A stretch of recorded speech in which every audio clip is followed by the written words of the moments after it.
Lydia Dahl, MMA Connect TV, and I'm here with the remaining champ, Mr. John Mooney, and joined by his coach, Cian Cowley. Well, what can we say about that? I just came back stronger, and I knew he was a hard work. Yeah, he was tough now. Of course he was, you know what I mean? But it wasn't all about me. It was all about the fans and crowds, and that's why I put the hard work into this. Yeah. Because I knew that I was gonna face Choker Donkey, and so. What's that like for you, knowing that you're going to face him? Because arguably he's one of the most well-known faces on the Thai scene, you know, and a scary opponent. He's a good fighter, you know. Yeah, but I don't do scared, like, you know what I mean? No. But he's the one, like, trying to say that he's like the best of the world. I know he is, but I'm a champ. Always will be a champ, and nobody will take this belt off me. No way. That's the way it is. Yes, love that. Fight and talk, John Mooney. Fight and talk. But listen, the first time we met was at the last takeover. It was at the takeover 7, and it was when you won the belt. A tough fight that night as well. What have you been doing in between that? Just training hard? What have you been up to? Yeah, I was training hard for this fight, and but I knew I was gonna train for this next one. Yeah. And So I told my trainer, Cian Cowley, and so he said, right, I will find a match for you, and so he tried his hardest to give me a match. I got him one match, and then the lad that he was fighting pulled out because he seen a video of John online. So no way. Yeah, John was blaming me on that. So Donkey jumped in on a few days' notice. Fair play to him. Yeah. Well, you're striking fear into the whole Thai community, huh? I know, yeah. Let me into the middle, and I talk to your coach here. Are we good? Are we still all in shot? We're all good. Yeah. Put that belt on the other side so we can still get it in shot here. Good stuff. The champ suits you. Looks well on you, right? Yeah. But listen, another takeover. Full house out there. Just about. Yeah, like I was worried about I wasn't worried. It was just more of a because there's 3 shows on tonight as well. Like one of them's they're close enough to here as well. So like that's always going to play a part with ticket sales and all. But I don't know. A lot of people thought I was going to cancel the show because this is the worst show for pullouts I've ever had. Like I've had literally the whole card. Like 2 weeks ago, there was only 2 fights that were confirmed. 2 weeks ago, and then I managed to just get it back up to 10 fights and then back up again. But like literally, because obviously the main event, Keith Evans, went running again from Carl. What's the story there? Because I'm not even going to give him any. I'm not going to talk about that because. But Carl is here. Carl's a champ, the reigning champ, defending champ, the best in the country, and he's here and he was training. He's still training. He's still ready to go because we're going to get him in again soon now. But that fight was like the kind of seller for it, like the takeover right was the Carl and Keith, because obviously Keith was the one who called for it. He decided to go on Facebook and make the match himself. So we just brought it, and then Carl put the work in, but then he went running. So that was a main event gone. So then I had to kind of.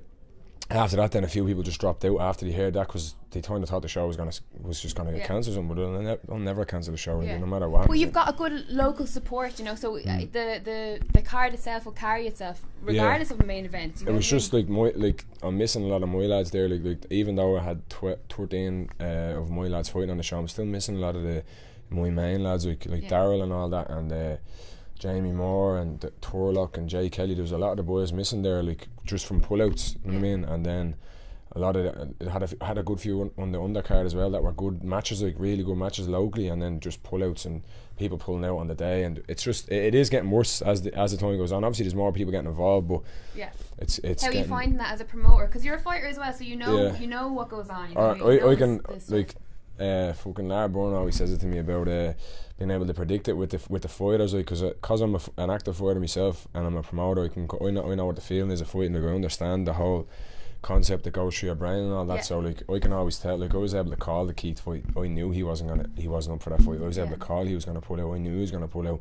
The same way another couple of the lads, I'm able to tell. I don't know what it is. I can just I think it's because I'm an active fighter. I get them feelings as well, so I know what they're going through. So I can kind of call it. So that kind of helps me a bit as well, because I knew there was 2 or 3 fights here that got pull-outs during the week, but I had replacements in the back of my head anyway, because I kind of had an idea. You kind of have to do that as a promoter. Yeah, you have to do that. But I think I it helps me a lot because I'm young and I'm active and I'm on the scene a lot, and because I have so many fighters, like a stable of like 30 or 40 fighters at this stage, so I'm always away with them fighting, so I'm constantly involved, so that helps me when it comes to promoting that.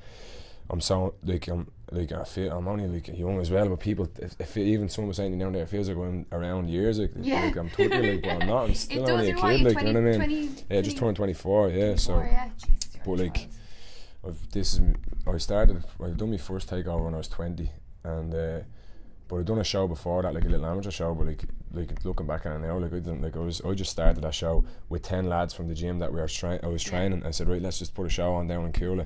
I got 10 people to fight them, and then that was it. I never really thought of it, and then it snowballed, and now here we are now, and now people, it's a thing now, like, oh, it's that time of the year again. Everyone knows June, start of summer is a takeover. Everyone knows before Christmas is a takeover, so, and it's getting a big name now, so I'm happy. Do you find yourself, like, as the shows keep progressing and keep going on, you find you're dealing with them better, the run up to the promotion, everything, obviously I get good help from a lot of people, like, there's a lot of people to name that give me a good dig out, like, I have a good team there to do it, like, but, like, it's not like, I do a lot, like, I've been building this show up on my own, like as in this is all on my head, like, if anyone was to go along there tonight, or like we were worried because there's only like a couple of tickets, there wasn't even 100 tickets sold yesterday, so like the show wasn't even nowhere near breaking even, like, to cover itself, but so that's all on my head. It's Cian Cowley's head who that comes back on, so like I have that all on my shoulders as well, like, along with my own career, trying to train. I'm injured now as well, and then that's messing with my head, and then just a lot of things, but I love it, and I'm never gonna like, it's never gonna break me. People obviously want to see me fail and want to see me break, and there's a lot of, like, especially now lately, the amount of hate that I'm getting off people is crazy. Well, you know, that's a good sign, right? That I love that though. Like, and even when I get texts off stupid, I'm not even, there's no, like, off people just always trying to have, like, kind of wanting to kind of just want to spark something with me, like, you know what I mean, like, wanting to try to have, but I just laugh it off, because then I go and have a night like this, and this is gonna blow up after this now, and then. And I mean, I'm going to come back from injury and I'm going to just blow up on the scene then, and I know it's all coming, you know what I mean? They all hate that, like, that makes me happy when I just know that I can sicken all them cunts that diss me. Sorry for cursing, but that's what they are, so. Yeah, absolutely. And listen, if they've enough time to be, like, hating on someone else, they mustn't be doing much in their own lives, you know what I mean? Yeah. But listen, you're training away. I know you are injured, you just had a serious surgery, but how is everything? Yeah, it's all good now. Like, I have this cast, I'm getting this off in 2 weeks, and I'm going into another one then, and then hopefully slowly. They're saying like February, March, but the way the healing's going now, like, I think I'll be able to be back training in January. So good stuff. Too early for plans yet, or no, I'm just gonna get back training in the gym. I'm not gonna be doing much punching, so I'm just gonna be doing loads of jiu-jitsu for like a good few months. I'm gonna do it in the gi as well, because I'd love to just be able, like, my goal for 2017 is to get a blue belt as well. Like, that's on my mind a lot. So. But I haven't got a plan to set it, but I think my next fight will be my pro debut though in MMA, because I was due to have my pro debut on Bama, and obviously got the operation, but I'll be back. Like, if anything, this is probably a blessing to me, because I'm at there in the last couple of weeks. I'm able to suss out who's there and who's not. Now that I'm injured and now that I'm off the scene a little bit, I can see the people coming out, like people who are really there are still there, you know what I mean? And then the people who let on they're there when I'm making it and when I'm doing good and when I'm in Vegas and all this, they all want to be Klingons, and now I can't drive, I can't train, I'm losing my mind, because this is the longest I've ever not been able to train for, so I'm going off my head. But then I'm starting to see where the people are, like, where's everyone that says they're there for me? Where are they now? There's only a couple of people so I can name. Is a good thing. So now I'll know when I go back to it, they're all going to come back, and I'll just have that circle tight then, and obviously, and you know, being involved with, obviously, in Vegas with Conor, part of SBG, John Kavanagh, Conor McGregor, Owen Roddy, the whole team, and then you're getting to celebrate, you know, the highs of them as well. You're obviously going to attract a lot of, you know, positive and negatives. You know what I mean? Like, how has that been? Like, that's what in the last, like, 6 months or so, just have people just, like, it's mad. It's obviously to do with a lot to do with Conor. Like, they probably hating that they see me, but, like, I'm in there with Conor and we're going, like I'm training, and then he's been in fights and we're going celebrating and having a good time, and life's great, and I live in the life, traveling the world, like, you know, I've been everywhere, like, in the last 2 years, like, literally, and it's getting bigger and better. So that's obviously just killing them. Like, it's people in my own area. That's what sickens it, and people that are in my own sport. That's what but I don't let it get to me. It actually makes me want to, because then when I think of them things, it motivates me to go, right, I'm gonna go and set this up or set that up so I can get this and get that. You know what I mean? Yeah, of course, absolutely, and we have our support. We're always behind you, and you know, fair play to you. You're young, and you've got your shit together. You know what I mean? And you're making an impression on the scene. Do you know what I mean? Like, so screw him. Like, you can't hate on that. I don't think you can anyway. But listen, back to the champ before we let both of you go. How proud are you of your coach here tonight? I was pretty proud of him. Yeah. And because every time I get proud of him, and he gets proud of me, of course. That I did all the like hard session that I did over the years, and that's why I was just thinking about coming back, and taking the belt back. And now you have it. You're the champ. You're the remaining champ. Can't wait. And you know, the last time we had John for the interview, you know how many views it's after getting? 12,000 views. 12,000 people have watched that interview.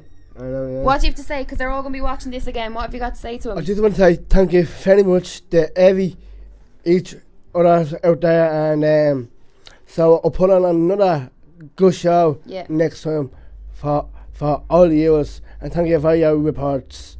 Absolutely, thank you very much, and we look forward to seeing you again, defending the belt again, alright? And as always, thank you very much. I'm having a great night. We're in the middle of here, and I'm loving it. Thanks for MMA Connect TV for covering the show as well. It means a lot having you here covering. This gives us the exposure that we need, so thank you very much. No problem, Cian. Thank you. A pleasure to be here. I'll let you get back. Enjoy the belt. Bye, babe. I'll talk to you soon. Yeah.